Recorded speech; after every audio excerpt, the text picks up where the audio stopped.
Hello ratbags, it's Jade. Welcome to an important Valheim video. I've literally just posted my Thursday Let's Play video, or it was taking a look at the brand new events or the fixes to the events and giving you an updated guide on them.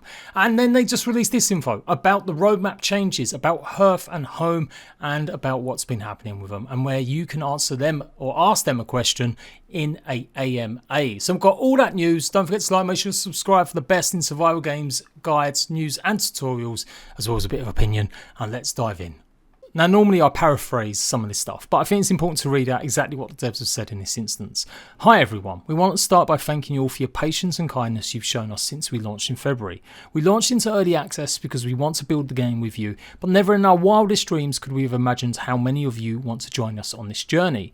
As we're sure lots of you suspected, we won't be able to deliver 4 updates this year. Instead, we're now planning to launch Hearth and Home in Q3 2021, and we're temporarily taking down the roadmap whilst we make some changes. We are sorry it's taken us so long to update you. We weren't prepared for such a large influx of players, and it's highlighted 1,000 new problems and bugs that need to be fixed urgently. Our priority has been to make the current experience as stable as possible, and this has meant new content has taken a backseat. To put it clearly, we haven't been able to focus all of our resources on Hearth and Home until May. We hope that one of the reasons Valheim has resonated with so many of you is down to attention to detail. We don't want to launch an update that we're not confident in, and that isn't deserving of your time. And with that in mind, the new roadmap will be much smaller, but we made the decision to focus on the big Mistlands update directly after we're done with Hearth and Home, putting aside the smaller updates for now. That being said, we'd like to share some of the upcoming Hearth and Home content here. This is by no means a complete list, but a taste of what's to come.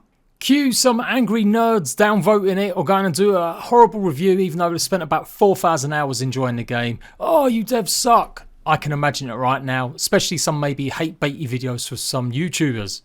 Look, I'm only half partially joking. I will understand that some people are going to be frustrated by this. If you put a roadmap up and then you decide to change it, and it's maybe going to be the first big update, might not arrive for around 6 months until after the first game has, come out into early access, I can understand why some people are going to be frustrated.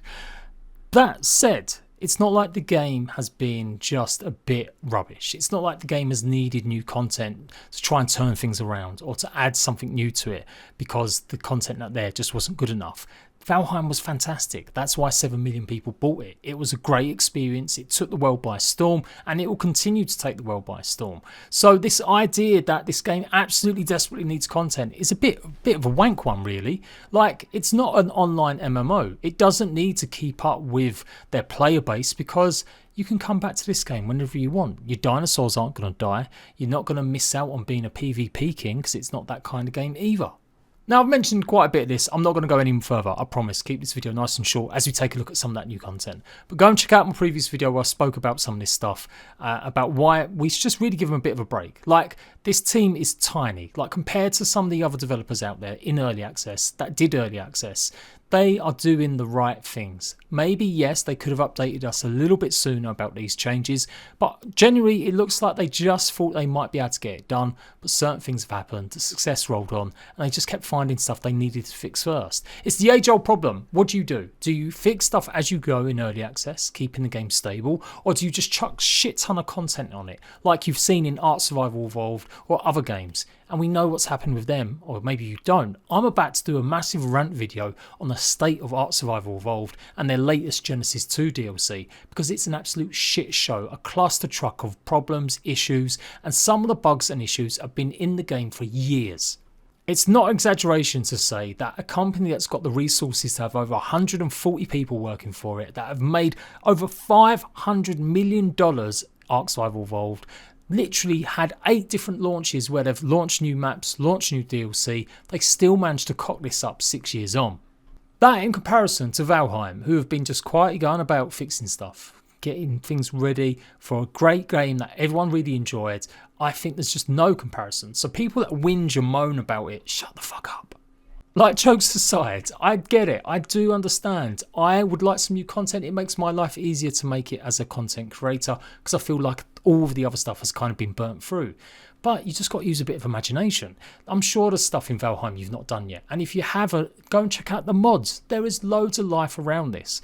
I do wish, and I hope they're watching, please add Steam support for mods soon. That's probably the one thing I would say. I know it's a short-term headache. It will give you more issues at the very beginning because people won't understand that it's a mod that's causing a problem with the game, and that's why you don't want to do Steam support. It adds like another layer of issues and just problems that can arise. But Ark, Conan both did it during early access, and it definitely extended or helped the life of that game when they also had a few lulls.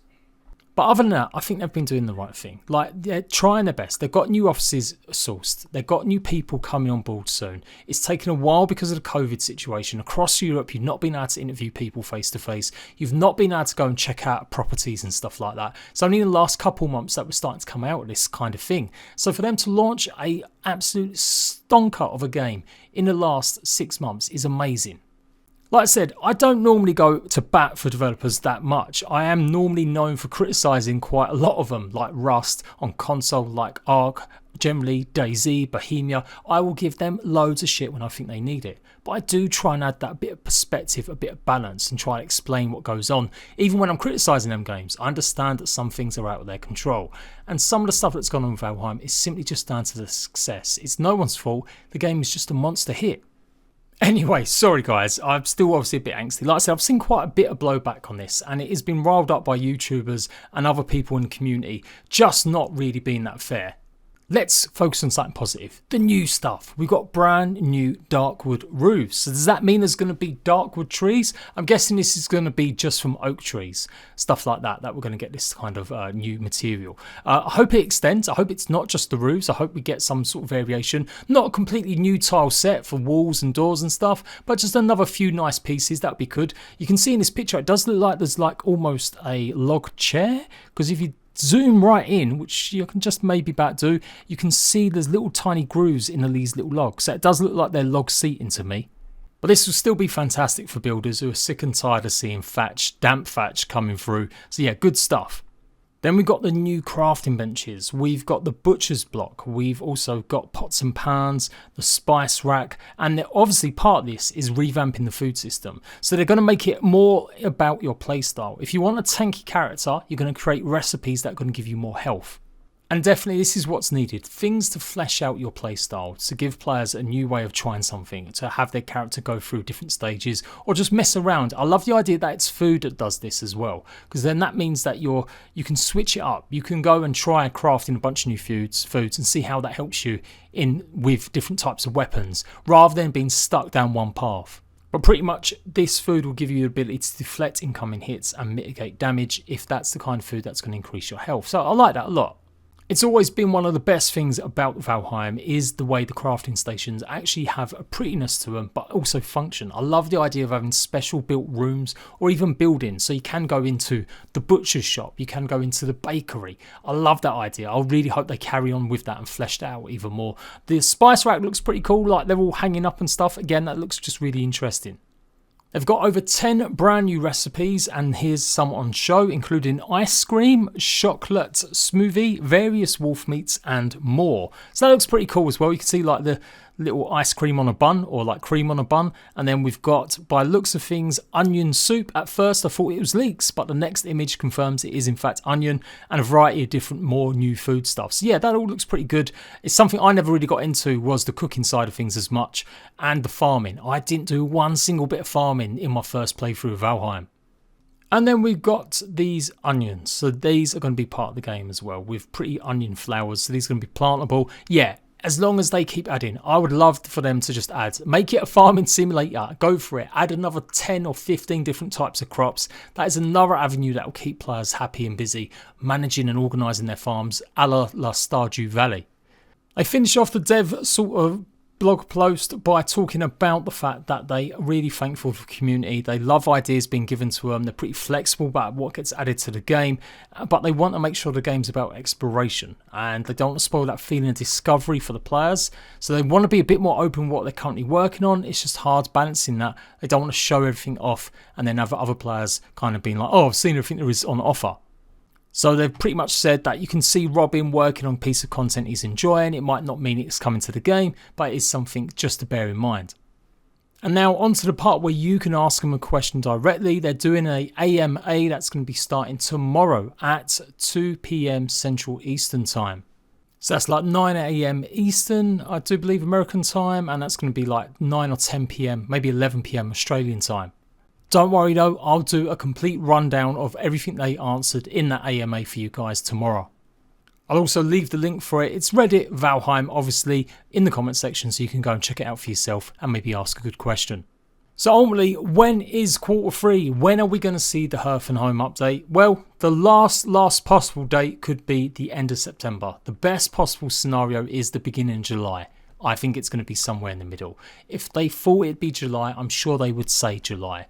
They may be saying Q3 because it just gives a little bit of pressure off them not to have to work until a specific date. And I would hopefully feel like August would be a good time. When you boil it down, that will be 6 months after their release, that they're releasing their first big major content. But as I said, they have produced lots of smaller updates. They have revamped some stuff. They've made critical changes that have affected the gameplay side of things. Honestly, I can't tell you how many games I've covered in the past that have spent so long between updates and early access. Like, this might be new to a lot of people who haven't picked up an early access game before. It's pretty common to go 5 or 6 months. Some games manage to do it on a monthly basis, but they've got teams of like 120 people. They've got big studios and big departments behind them. Yes, Valheim made a lot of money, but they also have to give a lot of that money over to their publisher.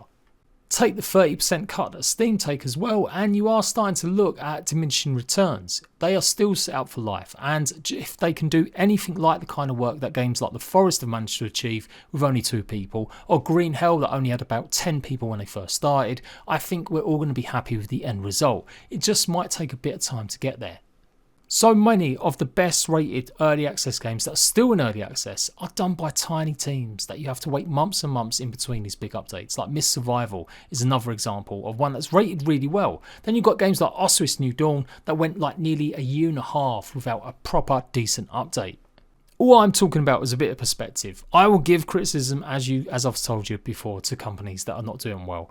I will absolutely get the pitchfork ready, but I just don't really feel like that with Valheim. I feel like I got my money's worth. It was a great game. It gave me hundreds of hours of playtime, and there's a lot more I still haven't done in it. Live service games and pretty over-hungry YouTubers and content creators and players who just want to eat everything in one go, I think are kind of ruining a lot of experiences lately. They're also making a smart decision about getting the Mistlands up before they work on Call of the Wolf or the other ships update. It makes more sense. The game's about exploration. Most people are complaining that they've seen a lot of the same sort of biomes. So adding or doing stuff with the Mistlands absolutely is the right call. Give us a brand new area to explore with new enemies and new ways of getting new items and resources. That is absolutely going to be the best thing to do and work on after the Hearth and Home update. Realistically, since they're getting Home and Hearth maybe done by August, September, chances are we might not see Mistlands until November or December. Now yes, that is a long time. I do respect some people love this game. They just want to be able to play new stuff in it. But I love the fact they're open enough and to change course, that they actually looked at things and went, you know what, we need to switch things up and really focus on what people are asking for more and what we can maybe work on a little bit better. So I'm guessing the Call of the Wolf and stuff like that, that might not be there until next year now. But you never know. Like I said, they're hiring more people. They've gone through them stages now. They may start to gel really well. They might be able to get a lot more done a lot more quicker. If they don't, I don't really care. I still feel like this game is worthy of praise. It done the good job. It got millions involved. It's still pumping out a lot of hot fixes pretty much on a weekly, fortnightly basis. And they've got some content plans. That's all you can ask for in early access. Agree, disagree, just calm your pipes down next time you're about to write an angry comment in Discord of when is update or, oh, I didn't get enough value for my money even though I spent 2,000 hours in the game. I'm not exaggerating either. I've seen comments like that. Dickheads. Anyway, I'm JPG with a big dose of opinion sometimes. I'll be there every step of the way for Valheim. Make sure you're locked on and I'll catch you ratbags laters.